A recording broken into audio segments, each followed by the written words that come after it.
महाराज सुहेलदेव आज भी हम सब के लिए एक नई प्रेरणा है। भारत के शौर्य को, आक्रांताओं को दहलाने वाला शौर्य कैसा होना चाहिए, महाराज सुहेलदेव उसके प्रतीक हैं। देश की आजादी के अंदर भारत की स्वाधीनता के लिए किस प्रकार के त्याग और बलिदान की आवश्यकता होनी चाहिए, गोंडा उसका प्रतीक है। लेकिन ये तभी संभव हो पाया है, चाहे वह गरीबों का कल्याण हो, विकास की योजनाओं हो, नौजवानों के नौकरी और रोजगार का मामला हो, या अयोध्या में राम मंदिर का निर्माण। जब अच्छी सरकारें आई हैं तब अच्छी सरकारें अच्छा काम लेकर के आई हैं। और बहनों और भाइयों, आज मुझे इसीलिए 2 विधानसभाओं की जिससे आज यहां आपके बीच आने का अवसर प्राप्त हुआ। हमने तय किया है हर 2 विधानसभाओं को लेकर के लगातार दौरा करेंगे, कार्यों की समीक्षा भी करेंगे और योजनाओं का भी वहां पर लोकार्पण शिलान्यास के साथ जनता जनार्दन को इस बात का एहसास कराएंगे कि विकास इसलिए हो पाया है क्योंकि आपने अच्छे लोगों को सांसद और विधायक चुन करके भेजा है। उसका लाभ अब देखने को मिल रहा है। आज गोंडा के पास अपना इंजीनियरिंग कॉलेज है, एग्रीकल्चर कॉलेज है, कंपोजिट विद्यालय का निर्माण हो रहा है, हॉस्पिटल्स के निर्माण हो रहे हैं और जहां जहां पे आपके द्वारा चुने गए सांसद और विधायकों ने प्रस्ताव भेजा कि हमें पुल चाहिए, पुलिया चाहिए, सड़क चाहिए, मंदिर का सुंदरीकरण का कार्य चाहिए, आवागमन के लिए 4 लेन, 6 लेन, 2 लेन की सड़क चाहिए, हमने सब एक साथ स्वीकृत करके कहा कि आप लेके जाइए, विकास कराइए, जनता जनार्दन को सुविधा होनी चाहिए।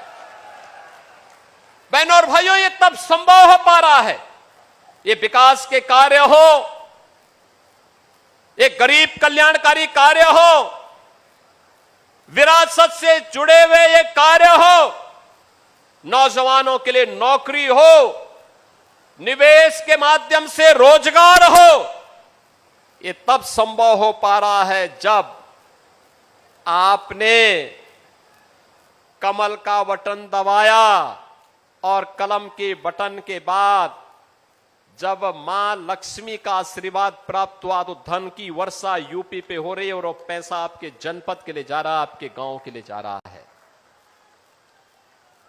अच्छी सरकार चुनोगे, अच्छे परिणाम आएंगे।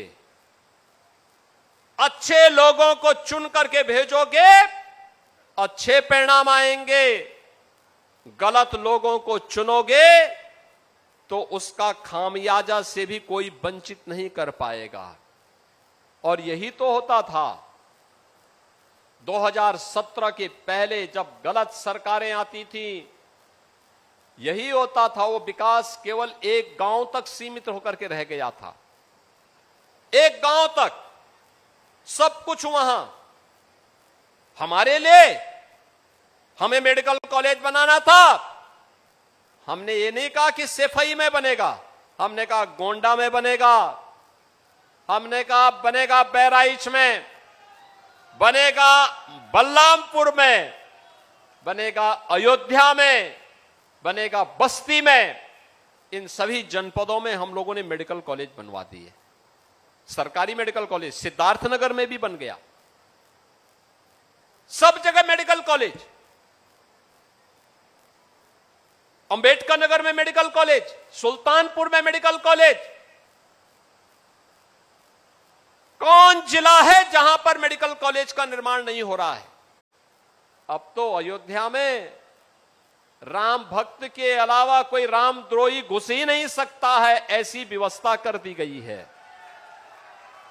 आज तो अयोध्या चमक रही है, एक नई अयोध्या का मॉडल आपके सामने खड़ा हुआ। जो जाता है अयोध्या के वैभव पर उत्साहित होता है, हर व्यक्ति अपने आप को अभिभूत महसूस करता है, गौरव की अनुभूति करता है और आपके पूर्वज आशीर्वाद दे रहे होंगे आप पर। जहां कहीं भी होंगे आशीर्वाद दे रहे होंगे कि हमारी वर्तमान पीढ़ी कितनी धन्य है, अपनी आंखों के सामने मर्यादा पुरुषोत्तम श्री राम को विराजमान होते हुए देख रही है, भव्य राम मंदिर का निर्माण देख रही है। और आपके संघर्षों का लाभ जहां कहीं भी आपके पूर्वज होंगे जिन्होंने राम मंदिर आंदोलन में योगदान दिया, जो घर में बुजुर्ग होंगे उनके आंखों में खुशियों के आंसू होंगे, जो स्वर्ग सिधार गए होंगे उनमें इस बात की संतुष्टि होगी कि जो काम उन्होंने अपनी आंखों के सामने नहीं देखा है, उनकी वर्तमान पीढ़ी ने वो करके दिखाया है।